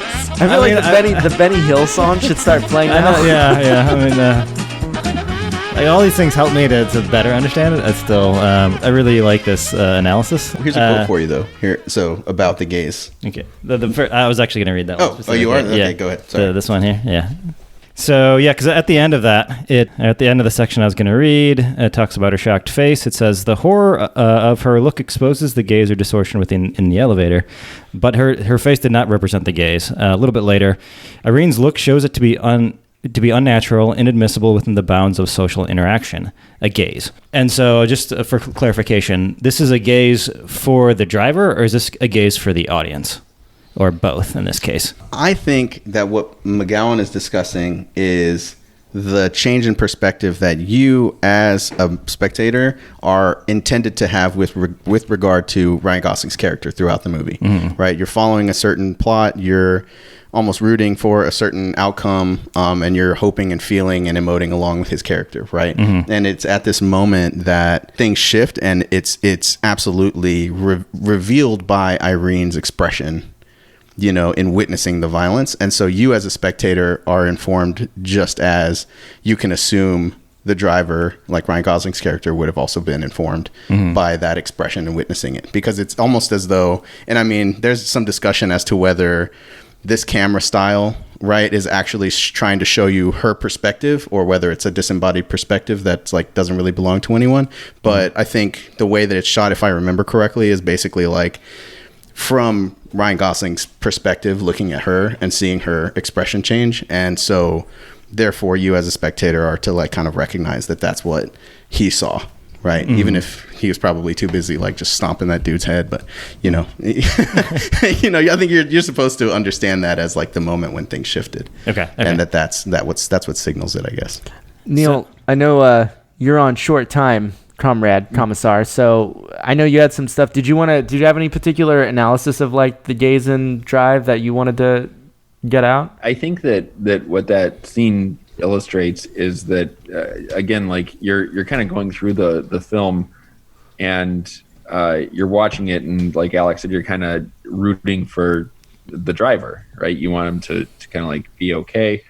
You're viewing him as a character in a certain way. Then what happens is there's a scene, and the scene serves as this like kind of like irrevocable rupture in what was expected. Earlier I used the word error to describe these things, right? Like you think things are going to go a certain way, and then there's this thing that happens that like disrupts your sort of like model of the world that you just sort of are constantly using all the time, and makes you aware of the fact that you are a subject, that you are contingent. And I think that's what happens here, right? Is that this character is subjected to his own kind of like violence in a way. He's a subject to his conditions, and he can no longer effectively ignore that, and neither can the audience, right? So to answer Don's question, I would say that it functions on two levels simultaneously. To remind everybody that this is all totally contingent. No matter what, we're subjects, no matter what, and we don't get to kind of like opt out of that. Even when we meet a nice person who lives down the hall, and we think we start to imagine like a future with them or whatever, it doesn't necessarily go that way. It's all contingent, and that's a really unsettling thing, right? To kind of come face to face in such a like abrupt way with the fact of our contingency. Who likes them? I don't think anybody does, but when you experience it, it's just like, it just makes you aware of something that you always knew it, right? It's not like you don't know this thing. It's just that you don't know that you know it. And then the gaze makes you know what you know. And once that happens, you can't unring that bell. There's no going back. I think that's a really interesting reading of it as well, because that's precisely why Gosling has the jacket with the scorpion on it, and the story of the like scorpion and the frog, right? Is that this I can't believe that you're invoking this story right now. I remember you mentioning it. Was it mentioned in the movie explicitly? They don't tell the story, but they reference the story. Yeah. Okay. They mention the story, but they don't. Okay, because I remember us mentioning it last time we watched it. And sorry, I didn't realize that it was actually mentioned explicitly. I thought we were just talking shit and talking about the scorpion. No, that's the whole reason he has the scorpion on his jacket, is because it's this idea that the scorpion like is going to sting the frog, and it's like, well, why are you stinging me? It's like, I'm a scorpion. That's what I do. The fuck, because I'm a scorpion, bro. Yeah, but that's what's really interesting is like throughout the first part of the film, the sort of like sympathy you develop for the driver is then like fundamentally ruptured by the fact that you're like, oh, he is the scorpion, and like this is just what he is. That's why there's a fucking scorpion on his jacket, Yeah. I think, okay, so one more movie example if I can. I'm sorry, Neil, are you good? I'll make it brief. It came to me just now. And Neil, whenever you need the jet, man, we can do this for hours. I mean, all right. You know what? I might actually need to hear. So if you guys want to do this one, I wish I could stick around for it, but I do. I got to get out of here. Take care, guys. See you, man. Thanks, man. Keep it fake. Yeah. My movie example, which I'm like really excited about, this is like one of my favorite movies ever, right? So perfect example of the gaze in Old Boy, right? Oh, yes. So like, as you get further and further into this narrative of like, why was I in prison for 15 years? Like, now I'm out. I'm trying to figure out who put me. Yeah, spoilers for sure in this one. But, why? Who put me in there? Why? Like, who's this person helping me? All these questions, right? And then you get to this final scene where it's finally sort of being revealed to Odaisu what it was that actually like led his captor to put him in prison and all that, right? And so it's specifically... And I just love this scene. It's so stupid, but I love the scene where he's like in this tiger print full body suit and he's like running around up and down the staircases of this like abandoned school building or some shit. I don't know what the fuck. And the music is playing like the Old Boys theme or whatever. And like, anyway, he gets to this window that he's like in there like fucking around with the blank chalkboards and stuff. And then he finally finds one window that has a crack in it. And he looks in there and he sees, I can't remember the bad guy's name. Or like the antagonist's name, and his sister basically like kind of fucking around and like he's like, I don't know, taking pictures of her naked, and then like he ends up fucking her. I'm not really sure. It's ambiguous what they do. Regardless, that moment, right, recharacterizes the entire film, and what follows, right, is literally Odaisu like recognizing, or actually that's not the scene, never mind. It's not until It's not. This movie's fucked up. It's not until the dude reveals to Odaisu that he's fallen in love with his daughter and he's been fucking his daughter that Odaisu realizes, like, oh my god, I see what you've done. Like, I caught you messing around with your family. She ended up killing herself out of embarrassment, and then you captured me and then made me fall in love with my daughter through like hypnotic suggestion, and I fucked my daughter, and now you're threatening to tell her that I'm me, and so then he cuts his tongue out. With scissors. With scissors, nonetheless. This had to be some sharp ass scissors, because I'll tell you what, fat tongue. So dropping fucking little lies into the fucking stratosphere and just getting people's whole lives ruined. Just little fat tongue drips. We're real deep into the episode. That's the last example I wanted to do, and I feel like we should try to wrap up, even though we've been trying to do that for like 45 minutes. I have one example. Okay. We need to talk about It's a Wonderful Life. It's true. Ooh, we okay. do, yeah. It's a Wonderful Life. Actually, I think I understand it, because when I read this the first time, and I was still rather confused over like what exactly the gaze was referring to, I was quite confused by this. But I think looking over it now, I think I actually have an understanding of his interpretation of it. How would you explain his interpretation of it now after like talking through the gaze and shit so far? Okay, so I'd highlighted this portion. I'm gonna read this is on 82. I'll just read it and then I'll try to explain how I understand it. So it says, he kind of talks some about, instead, by subtracting George Bailey from the filmic universe, the film shows us the distortion of the capitalist gaze. George's presence obscures the gaze and his absence unleashes it. The excesses and horrors of the capitalist system become visible because George's crisis leads to an encounter with the gaze. Clarence exposes him to the gaze not just in order to convince George to remain alive, but also to reassure him about his investment in the capitalist system. Actually, now we're reading. Okay. Did you just devil's advocate yourself? No. So shit. When I was going through this in my head, I was like, abort. I was like, okay, this does make sense. But now that I'm okay, if we think of the gaze again as almost as both the distortion and the revelation of it, right? Then because George, real brief synopsis. George Bailey is owns a local bank and stuff like that. He goes through because there's a run on the bank.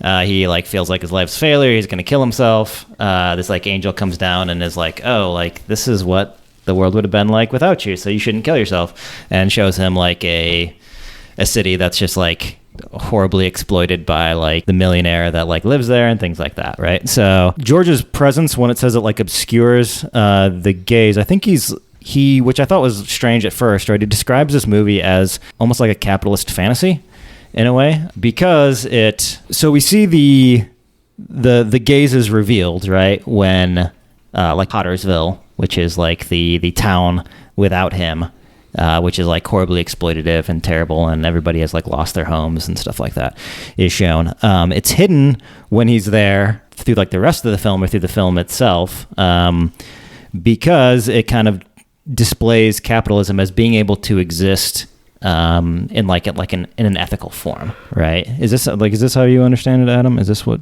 If you read a little bit further down, he talks about crisis is particularly the moment within capitalism where the gaze reveals itself, that this isn't a neutral background, that it is just one economic and political system among others.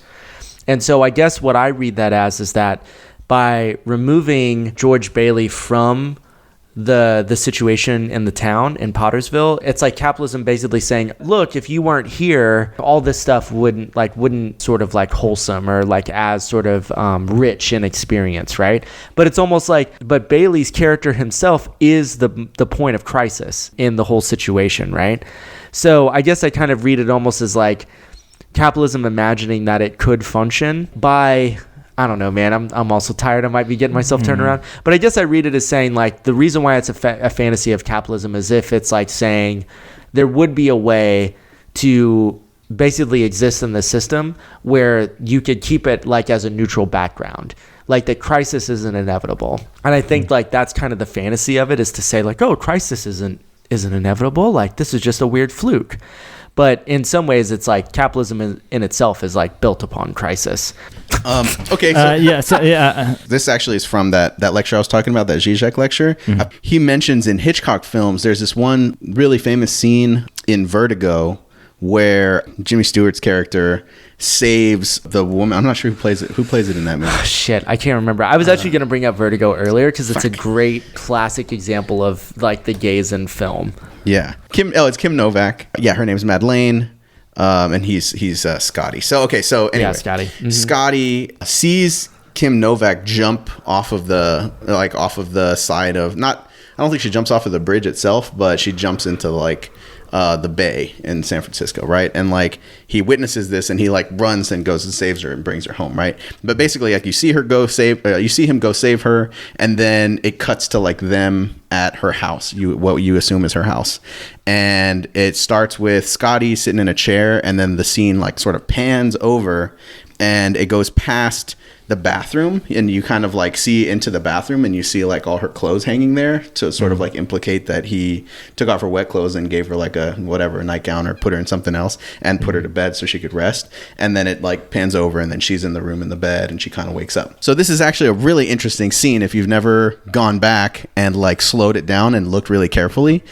Apparently, because of some kind of censorship laws, those undergarments that you see hanging in the bathroom to dry are actually just like random bits of shaped cloth. Like there's like a square and like a triangle, and they're just like hanging, but they're not actually undergarments. They just kind of hold the place of undergarments. And so it's a really interesting question. Like the censors are like, well, we couldn't have put undergarments because that implicates that like Scotty's seen her naked, or that he did something like, not above board, right? Like he took her clothes off or something like that when she was like not conscious. So like that's not allowed. So we couldn't show that.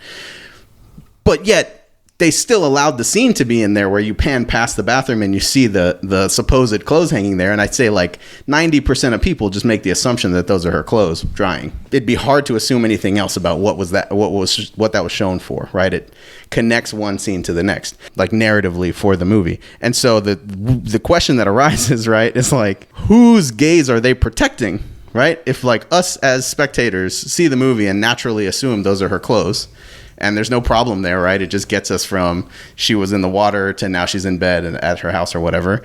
And the censors also know what the implication is, and the people producing the movie also know what it is that they're trying to hide, but yet they still leave that scene in there. Whose possible gaze are they actually like censoring for? That's the kind of strange neutrality that the gaze occupies, right? It's something that doesn't appear in any way or any like meaningful way until something out of the ordinary or something that's like inexplicable happens to sort of call attention to it, right? That gaze was there the whole movie, right? That gaze that censorship is concerned with. It's not until something really strange like that happens where they like went out of their way to not display undergarments in that scene, but rather creatively hang weird shapes of cloth so that it looks enough like clothing and undergarments that you would just assume that that's what it was, specifically to like still follow censorship guidelines. But like, who's watching that movie and actually having the experience of that censorship benefiting them? Do you see what I'm saying? So it's like this gaze that's there, but it's not until something strange happens that makes you aware that there's some desire happening in that scene, or that there's some bias that you have as an observer, as a spectator, that's like motivating your engagement. And it doesn't become clear that it's not just a neutral, perfect background, right? That just functions. It's something that is informed heavily by your like way of relating through desire to the characters in the plot, and like relating to like what it is that you assume to be their interactions and their experience of their life in the movie, right? And so I don't know, maybe another way of trying to exemplify what the gaze can be. And it sort of implicates that weird space of like, does it exist prior to or after the rupture, right? In this case, you could have gone through watching that whole movie and never known that existed. But if you go back and you look at that scene, all of a sudden you're like, why? Like, why would they bother, And so this is the gaze, right? Okay. Because it's there. Somebody, like we have to keep somebody. That's the discussion of, in Lacan, the discussion of the big other. It's like both the thing that you need to keep things PG for, right? Because you don't want to offend or like break any rules of like, taboos in society. But it's also the thing that impregnates every situation with the possibility of being interpreted in a dirty or subversive way. And so it's like simultaneously both of those figures, and it kind of oscillates between both depending on the circumstance and how you relate to what's going on. So it can very quickly shift from being one to the other, right? And it kind of depends on your desire and what's going on around you, what you're being motivated by. It seems like in almost all these examples, when we talk about the gaze as it relates to film, it's I guess that maybe this is part of what I misunderstood when I first read through this section. It's not necessarily because I think for the first one, right, for Drive, it is both for the character and for the audience. But these other ones, like for It's a Wonderful Life, it's specifically for the audience that we're talking about the way the gaze functions. And then I think the example that you're talking about, it's for the audience. And so I think that was, especially when I read, I think there's a couple things that confused me about this section on It's a Wonderful Life. But I think when I was reading through it originally, I was like thinking that when it was like talking about unveiling the capitalist gaze, I was thinking it was doing it for the character, and I was like super confused. I was very confused. I don't think so. Yeah. Okay. Yeah.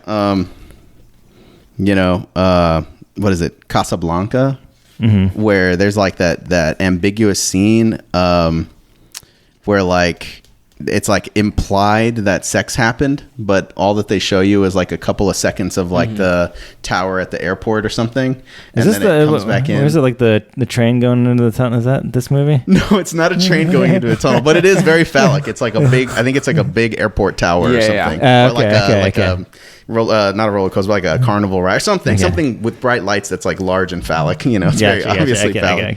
But it's like, after that couple of seconds of weird, like we cut away and then we came back, they still fully clothed, continue on the same conversation as though no time had passed, but like there's like this strange implication of like, why are they in the bedroom, like what happened during that moment where we cut away, like, this brings us to that discussion of like all these weird codified things that Hollywood used to do back in the day to like indicate certain things would happen in the plot, but that they, because of censorship, couldn't directly refer to.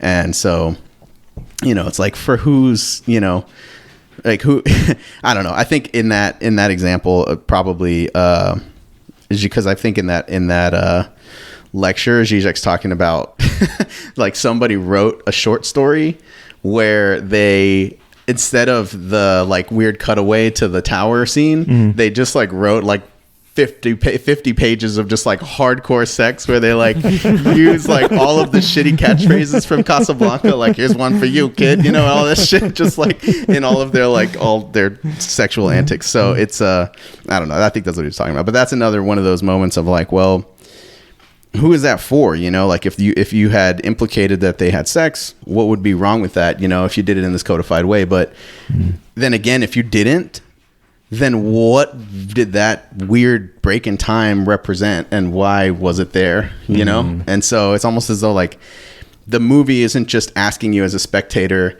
to be just like this totally naive subject that just accepts what you're given. It also invokes your curiosity into the subversive. It gives you, very similarly to capitalism, right? The cinema experience gives you that freedom, quote unquote freedom, right? To both take a completely unengaged and naive approach to what's going on, and simultaneously kind of expects you to be like this perfect recognizer of like moments of subversion or moments of gratuitous enjoyment that like you've been keeping yourself from. It's almost like it wants you to seek those out as well.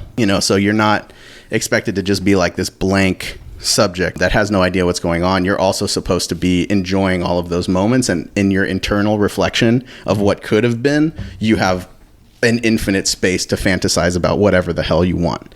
You know what I mean? As opposed to the surface level of like people's apprehension of how you participate in capitalism, which is basically that you like follow the rules and like you do your duty as like a consumer and as like a worker and like blah blah blah blah blah, right? Like all the official capitalist party line type of stuff. Maybe that's how we could relate it back to capitalism and like all this, like the idea of the gaze in the cinema context versus why it becomes relevant, like for example during a catastrophe or during a crisis in capitalism.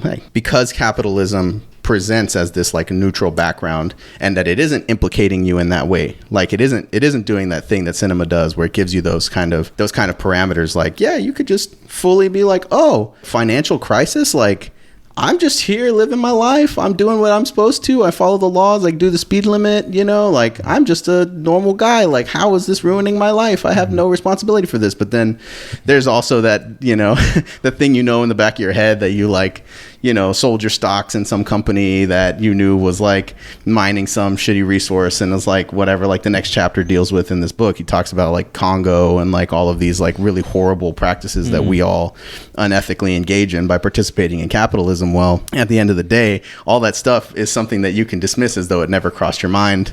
When you're dealing with capitalism, right? In your day-to-day, you can just be that naive subject who has no idea like why things are failing, right? But then in your back pocket, you have a fucking phone that was like made from all of the resources that we've been like militarily like taking from other countries in this like really brutal way. And like speculation on the house that you're living in is what like ultimately led to like this like financial crisis and this collapse with mortgages and all that shit. These subprime loans, you getting approved for a house that you knew you could never fucking afford.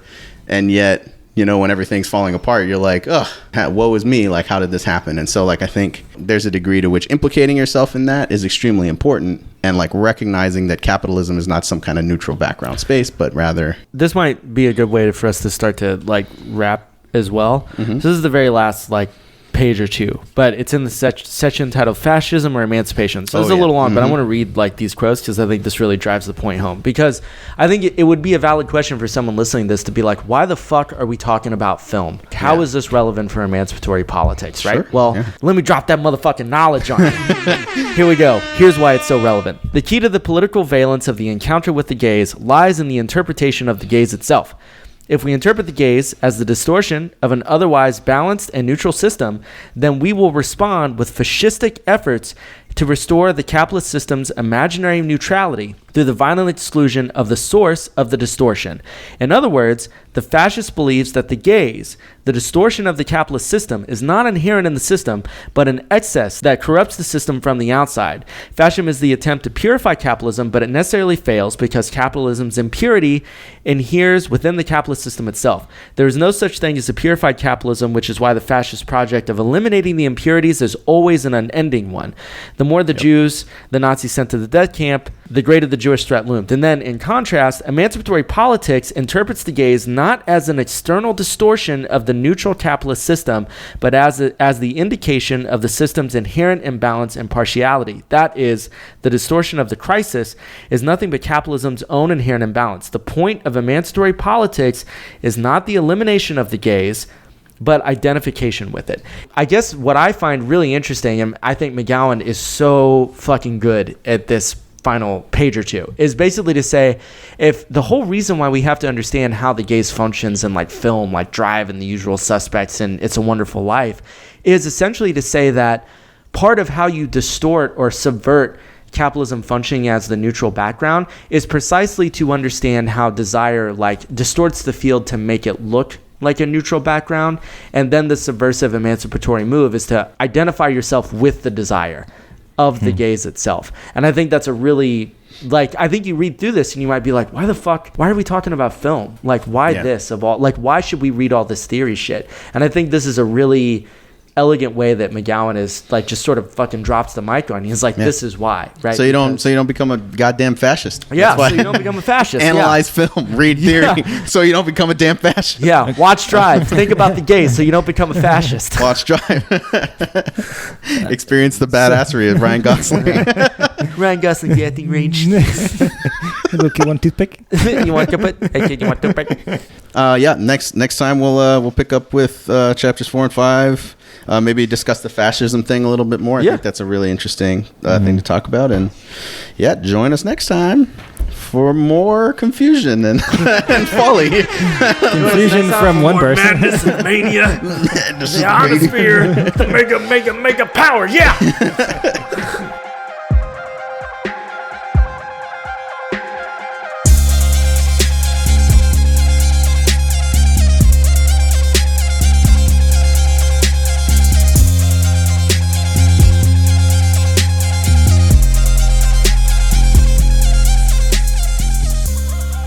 I'm a little disappointed that more prior revolutionary movements, vanguard parties, workers' parties, radical trade unions have not taken up the battle cry that we're not going to take it. No, we're not going to take it anymore as their theme. I know we have stuff like the International, and we have things like Whose Side Are You On? Really great classic union songs, radical revolutionary songs that, really are part of our tradition, right? Because we are part of a tradition. But part of what we do here as a Dialectical Pessimist podcast is we want to not only find the lost futures in the past, but to also bring those into the current times, to engage in a little bit of what Ernst Bloch would call shining forward or future dawning about what lies just beyond the field of vision in the utopian horizon, which is actually much closer to us than we think. And I'm making an argument that Twisted Sister maybe had more radical revolutionary potential than we ever thought. Maybe there's a lost horizon there in the makeup, in the hair, in the spandex. We just have to look for it. We have to find it. We're only 3 episodes into this series, and it's pretty clear that I have lost my fucking mind.